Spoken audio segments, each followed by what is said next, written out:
Hi friends, எல்லாருக்கும் வணக்கம் and welcome back to my channel. இங்கே ஒரு இன்ஃபர்மேட்டிவ் வீடியோ தான் பார்க்க போகிறோம். என்ன அப்படின்னு பார்த்தீங்கன்னா, நிறைய சிஸ்டர்ஸ் எங்களுக்கு ஐவிஎஃப் மெடிசன்ஸ் ரொம்பவே காஸ்ட்லியாக இருக்குது, அதுக்கு ஏதாவது சொல்யூஷன் சொல்லுங்கள் அப்படின்னு கேட்டிருந்தீங்க. அந்த மெடிக்கல்ஸ் மதுரை இவங்க பார்த்தீங்கன்னா wholesale and retail IVF injections and tablet provide பண்ணுறாங்க. அதுவும் பார்த்தீங்கன்னா 30 to 35% டிஸ்கவுண்ட்டில் உங்களுக்கு கொடுக்குறாங்க. உங்கள் டாக்டர் உங்களுக்கு பர்டிகுலராக இந்த இன்ஜெக்ஷன் இந்த டேப்லெட் தான் வேணும் அப்படின்னு கேட்டாங்கன்னா, நீங்கள் இவங்களுக்கு இன்ஃபார்ம் பண்ணீங்க அப்படின்னா இவங்க கொரியருமே உங்களுக்கு அனுப்புகிறாங்க. நீங்கள் எந்த பிராண்ட் இன்ஜெக்ஷன் இவங்கக்கிட்ட ஆர்டர் பண்ணாலும் எந்த ஒரு குவாலிட்டியில் எந்த ஒரு சேஞ்சஸுமே இல்லாமல் உங்களுக்கு அதே இன்ஜெக்ஷன் அதே குவாலிட்டியில் உங்களுக்கு 30 to 35% டிஸ்கவுண்ட்டில் கொடுக்குறாங்க. ஊரில் இருந்தாலுமே இந்த ஸ்க்ரீனில் தெரிகிற நம்பருக்கு நீங்கள் கால் பண்ணி அவங்கக்கிட்ட இன்ஃபார்ம் பண்ணி ஆர்டர் பண்ணிட்டீங்க அப்படின்னா உங்களுக்கு அவங்க கொரியர் பண்ணிடுவாங்க. டேரெக்டாக வீடியோக்குள்ளே போயிடலாம். Hi friends, welcome back to my channel. இன்றைக்கி வீடியோவில் என்ன பார்க்க போகிறோம் அப்படின்னு பார்த்தீங்கன்னா, ஐவிஎஃப் ரிலேட்டாக இருக்கக்கூடிய மித் அண்ட் ஃபேக்ட்ஸ் இந்த வீடியோ தான் பார்க்க போகிறோம். ஐவிஎஃப்பில் பார்த்தீங்கன்னா நிறைய மித் இருக்குது, ஆனால் அதனோட ஒரிஜினலான ஃபேக்ட் என்ன அப்படின்றதையும் இந்த வீடியோவில் பார்க்கலாம். வீடியோக்குள்ளே போகிறதுக்கு முன்னாடி நம்ம சேனலை புதுசாக பார்க்குறீங்கன்னா மறக்காமல் சப்ஸ்கிரைப் பண்ணிக்கோங்க. நிறைய பேர் டயட் சார்ட் கேட்குறீங்க. டயட் சார்ட் நம்ம இன்ஸ்டாகிராமில் தான் கொடுத்துட்ருக்கோம். வேணுன்றவங்க ஜஸ்ட் 99 ருபீஸ் நீங்கள் பே பண்ணிங்கன்னா உங்களுக்கு டயட் சார்ட் கொடுப்போம். ஐவிஎஃப் மட்டும் இல்லாமல் டயபெட்டிஸ், பிசிஓடி, தைராய்டு இந்த மாதிரி எல்லாத்துக்குமே கொடுத்துட்ருக்கோம். வேணுன்றவங்க இன்ஸ்டாகிராமில் டிஎம் பண்ணுங்கள். இப்போ வாங்க வீடியோக்குள்ளே போயிடலாம். ஸோ ஃபஸ்ட்டு என்ன அப்படின்னு பார்த்தீங்கன்னா, ஐவிஎஃப் அப்படின்னாவே நிறைய சைட் எஃபெக்ட்ஸ் இருக்குது. இது உண்மையா இல்லையா? இந்த டவுட் நிறைய பேர் கேட்டிருக்காங்க. நான் ஐவிஎஃப் பண்ணதுனால நான் என்ன சொல்வேன் அப்படின்னு பார்த்தீங்கன்னா, ஐவிஎஃப் பண்ணதுக்கப்புறம் ஆஃப்டர் டெலிவரிக்கெலாம் அப்புறம் பார்த்திங்கன்னா, அந்த ஐவிஎஃப்பில் அந்த 10 மாதம் நம்ம இன்ஜெக்ஷன் எடுத்து வைப்போம் இல்லையா, அந்த இன்ஜெக்ஷனோட பெயின் அப்பப்போ போகும். அதே மாதிரி கோல்ட் ஆகிற டைமில், ஹெவி ரெயின் இருக்கிற அந்த டைம்லலாம் நம்மளுக்கு கோல்ட் ஆகும் இல்லையா, அந்த டைமில் பார்த்திங்கன்னா அந்த இன்ஜெக்ஷன் போட்ட இடம் பார்த்திங்கன்னா திடீர்னு தானாகவே பார்த்திங்கன்னா நம்மளுக்கு அந்த பெயின் ஸ்டார்ட் ஆகும். லைட்டாக இப்போ நம்மளுக்கு இன்ஜெக்ஷன் போட்டால் அந்த இடம் எப்படி ஒரு மாதிரி கட்டியாக இருக்கும், அதே மாதிரி வரத்துக்கு வாய்ப்பு இருக்குது. இது நானும் எக்ஸ்பீரியன்ஸ் பண்ணியிருக்கேன். ஒரு சில சிஸ்டர்ஸ் சொல்லியிருக்காங்க. ஐவிஎஃப் பண்ணதெல்லாம் அதுக்கப்புறம் பார்த்திங்கன்னா இந்த மாதிரி ஐவிஎஃப் இன்ஜெக்ஷன் போட்ட இடம்லாம் ரொம்ப வலிக்குது. அதுவும் பார்த்திங்கன்னா நம்மளுக்கு இந்த ரெய்னி டைமில் ரொம்பவே அந்த பெயின் எல்லாம் நம்மளுக்கு வரும். இதை விட்டால் வேறு எதுவும் பெருசாக சைட் எஃபெக்ட்ஸ் இருக்காது. மேபி ஃப்யூச்சரில் ஏதாவது சைட் எஃபெக்ட்ஸ் நம்மளுக்கு வரலாம். அது நம்ம வெயிட் பண்ணி தான் பார்க்கணும். இப்போது மித் அண்ட் ஃபேக்ட்ஸ் பார்த்துடலாம். ஐவிஎஃப் போனாலே ட்வின்ஸ் தான் அப்படின்னு நிறைய பேர் சொல்லுவாங்க. ஆக்சுவலி பார்த்திங்கன்னா கிடையாது. ஃபேக்ட் என்ன அப்படின்னா, ஐவிஎஃப் நீங்கள் போனீங்கனாலும் சிங்கிள் பேபிஸ் நிறைய பேருக்கு வருது. ட்வின்ஸும் வருது, இல்லைன்னு சொல்லலை. பட் சிங்கிள் பேபிஸ் தான் நிறைய இருக்கும். அந்த சிங்கிள் பேபியும் ஹெல்த்தியாக வந்தால் பார்த்திங்கன்னா நம்மளுக்கு போதும்னு இருக்கும். ட்வின்ஸ் எல்லாருக்குமே ஆகாது. இப்போ ஒரு 20 பேர் 10 பேர் ஒன்றா ஐவிஎஃப் பண்ணுறாங்க அப்படின்னா அதில் ஒருத்தருக்கு இல்லை 2 பேருக்கு ட்வின்ஸ் வரத்துக்கு வாய்ப்பு இருக்குது. ஆனால் ஐவிஎஃப் போனீங்கன்னாவே எல்லாருக்குமே ட்வின்ஸ் தான் அப்படின்றது கண்டிப்பாக கிடையாது. சிங்கிள் பேபிஸ் நிறைய பேர் வராங்க, ஹெல்த்தியாகவும் பேபி பிறக்குது. செகண்ட் மெத் என்ன அப்படின்னா, ஐவிஎஃப்பில் பார்த்திங்கன்னா 100% கேரண்டி உங்களுக்கு பேபி வர்றதுக்கு அப்படின்னு சொல்லுவாங்க. அது மித்து தான். ஃபேக்ட் என்ன அப்படின்னு பார்த்தீங்கன்னா, success rate dependence on age, உங்களோட ஏமேஜ் லெவலு, லைஃப் ஸ்டைலு, உங்களோட பாடி கண்டிஷன், உங்களுக்கு என்ன மாதிரி இஷ்யூஸ் இருக்குது, இதை பொறுத்து தான் உங்களோட சக்ஸஸ் ரேட் இருக்கும். உங்களுக்கு ஒரு 35க்குள்ளே இருக்குது, 30க்குள்ளே இருக்குது, 25 இருக்குது அப்படின்னா சக்ஸஸ் ரேட் நல்லாவே அதிகமாக இருக்கும். ஸோ 30க்கு மேலே போகும்போது சக்ஸஸ் ரேட் ஒரு 5 to 10% குறையும். அது 35க்கு மேலே போகும்போது பார்த்திங்கன்னா அந்த 40, 45 அந்த ரேஞ்சுக்கு போகும்போது இன்னுமே நம்மளுக்கு சக்ஸஸ் ரேட் கொஞ்சம் கம்மியாக தான் இருக்கும். அதனால் 100% கேரண்டி ஐவிஎஃப் சக்ஸஸ் ஆகும்னு சொன்னாங்கன்னா நம்பாதீங்க. நார்மல் சக்ஸஸ் ரேட்டே பார்த்திங்கன்னா 50 to 60% தான். எல்லா ஹாஸ்பிட்டலுமே பார்த்திங்கன்னா 50 to 60% தான் சக்ஸஸ் ரேட். மித் என்ன அப்படின்னு பார்த்தீங்கன்னா, நெக்ஸ்ட் கொஷனில் ஐவிஎஃப் பேபிஸ் நார்மல் பேபிஸே கிடையாது அப்படின்ட்டு நிறைய பேர் நினச்சிட்ருக்காங்க. அப்படிலாம் ஒன்றுமே கிடையாது. ஐவிஎஃப் பேபிஸுமே நம்ம நேச்சுரலாக எப்படி ஒரு ப்ரெக்னென்சியை கோ த்ரூ பண்ணுறோமோ அதே மாதிரி வரக்கூடிய பேபிஸ் தான். அவங்களுமே நம்மள மாதிரி தான். நிறைய பேர் என்ன ஃபீல் பண்ணுறாங்கன்னா, ஐவிஎஃப்லேருந்து வர பேபிஸ்க்கு ஏதாவது இஷ்யூ இருக்கும், ரொம்ப ப்ரில்லியண்ட்டாக இருப்பாங்க, ரொம்ப ஆக்டிவாக இருப்பாங்க, இந்த மாதிரிலாம் கூட நிறைய பேர் சொல்கிறாங்க. அப்படிலாம் ஒன்றுமே கிடையாது. நேச்சுரலாக வந்து நீங்கள் கன்சீவ் ஆகிட்டு குழந்தை பிறந்தாலும் அந்த குழந்தை எப்படி இருக்கோ அதே மாதிரி தான் ஐவிஎஃப்லையுமே வந்து அந்த குழந்தை இருக்கும். அதுக்குன்னு ஸ்பெஷல் டேலண்ட்டு இல்லை ரொம்ப ஆக்டிவாக இருப்பாங்க, நல்லா படிப்பாங்க, இல்லை ஒரு சில அப்நார்மாலிட்டிஸ் இருக்கும், இப்படிலாம் வந்து யாருன்னா சொன்னாங்கன்னா நம்பாதீங்க. அந்த பேபிஸுமே நேச்சுரலாக வர பேபிஸ் மாதிரி தான். ஐவிஎஃப் பேபிஸ்க்கும் நேச்சுரல் பேபிஸ்க்கும் பெருசாக எந்த ஒரு டிஃப்ரெண்ட்டும் கிடையாது. அவங்களும் நார்மல் தான், நேச்சுரலாக வர பேபிஸ் மாதிரி தான் அவங்களும். 4th ஃபேக்ட் என்ன அப்படின்னா, ரொம்ப ரிச்சாக இருக்கிறவங்க மட்டும்தான் வந்து ஐவிஎஃப் பண்ண முடியும் அப்படின்ட்டு சொல்கிறாங்க. அந்த மாதிரிலாம் வந்து கிடையாது. ஃபேக்ட் என்ன அப்படின்னா, இப்போ வந்து மிடில் கிளாஸ் பீப்புள்லேருந்து எல்லாருமே வந்து ஐவிஎஃப்க்கு வந்து ட்ரை பண்ணுறாங்க. 5-6 வருஷம் வந்து குழந்தை இல்லை அப்படின்னா இப்போ வந்து எல்லாருக்குமே தெரியுது ஐவிஎஃப்னால் என்னென்னு.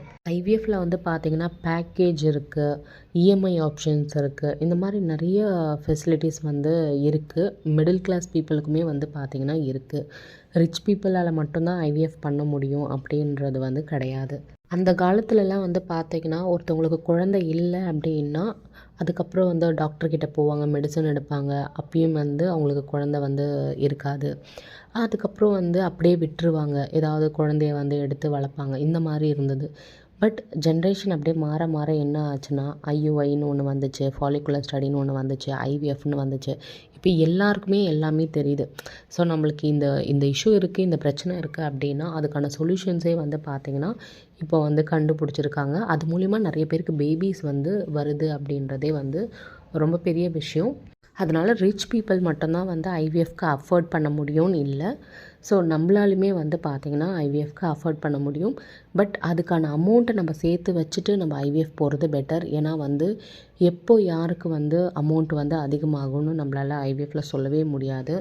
நெக்ஸ்ட்டு என்னென்னா மித்து என்னென்னா ஐவிஎஃப் வந்து ரொம்ப பெயின்ஃபுல்லு அப்படின்ட்டு சொல்லுவாங்க.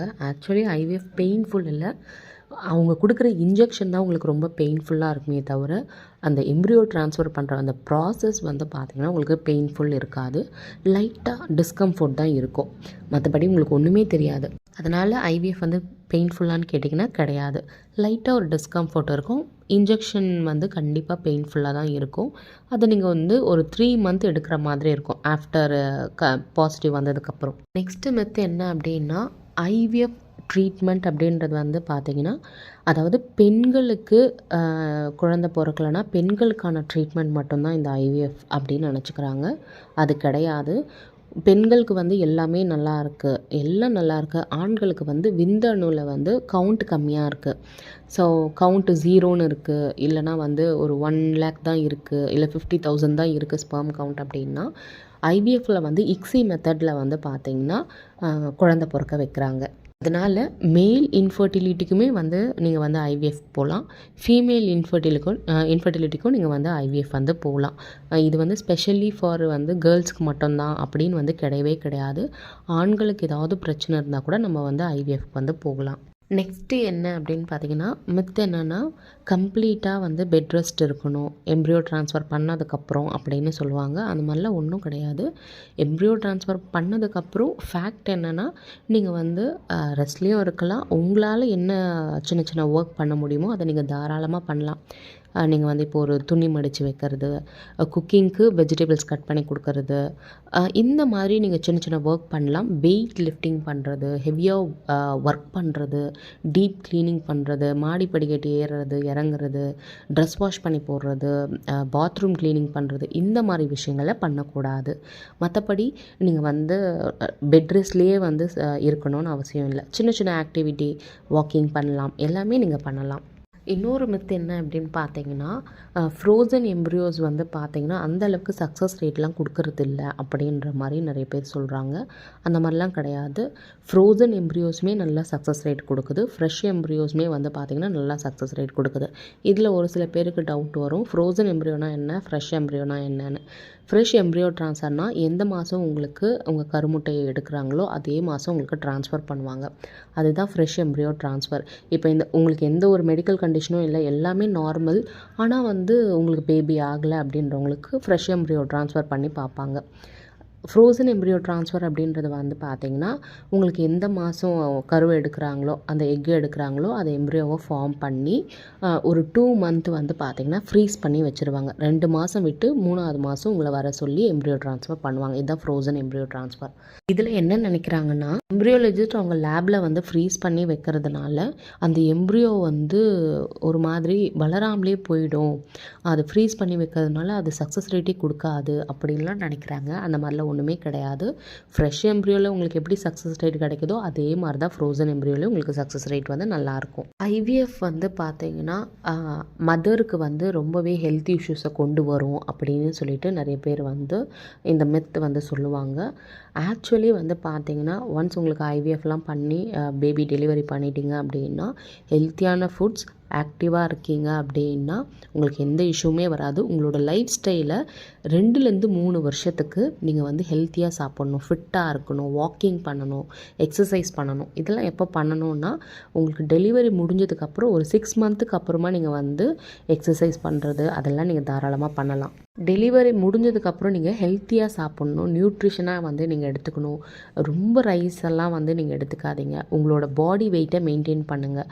அந்த 6 மந்தில் நீங்கள் பெருசாக எந்த ஒரு வேலையும் பண்ண முடியாது. இந்த வெயிட் லிஃப்ட் பண்ணுறது, எக்ஸசைஸ் பண்ணுறது, வாக்கிங் பண்ணுறது பண்ண முடியாதுன்றதுனால ஃபுட்டு மூலயமா நீங்கள் வந்து கண்ட்ரோல் பண்ணிக்கோங்க. ஃபுட்டு மூலயமா நீங்கள் வந்து கரெக்டான ஒரு ப்ராப்பர் டயட்டை வந்து ஃபாலோ பண்ணிவிட்டு 6 மந்த்துக்கு அப்புறம் வாக்கிங், எக்ஸசைஸ் இதெல்லாம் தாராளமாக பண்ணி ஒரு 2லேருந்து 3 வருஷத்துக்கு நீங்கள் உங்கள் ஹெல்த்தை பார்த்துக்கிட்டீங்க அப்படின்னா எந்த வித பிரச்சனையும் மதரோட ஹெல்த்துக்கு வந்து வராது. ஹோப் இந்த வீடியோ உங்களுக்கு யூஸ்ஃபுல்லாக இருக்கும்னு நினைக்கிறேன். இந்த வீடியோ யூஸ்ஃபுல்லாக இருந்துச்சுன்னா இந்த வீடியோ லைக் பண்ணிட்டு மறக்காம உங்கள் ஃப்ரெண்ட்ஸ் அண்ட் ஃபேமிலிக்கு இந்த வீடியோஸை ஷேர் பண்ணுங்கள். உங்களுக்கும் இந்த மாதிரி ஐவிஎஃப் ரிலேட்டடாக டவுட் இருந்துச்சுன்னா கமெண்ட் பண்ணுங்கள். நிறைய பேர் வீடியோ பார்க்குறீங்க ஆனால் லைக் பண்ணவே மாட்டேன்றீங்க. முடிஞ்ச அளவுக்கு லைக் பண்ணுங்கள். நெக்ஸ்ட் வீடியோவில் உங்கள் கமெண்ட்ஸும் வந்து நம்ம வந்து வீடியோவாக மேக் பண்ணலாம். தேங்க்ஸ் ஃபார் வாட்சிங்.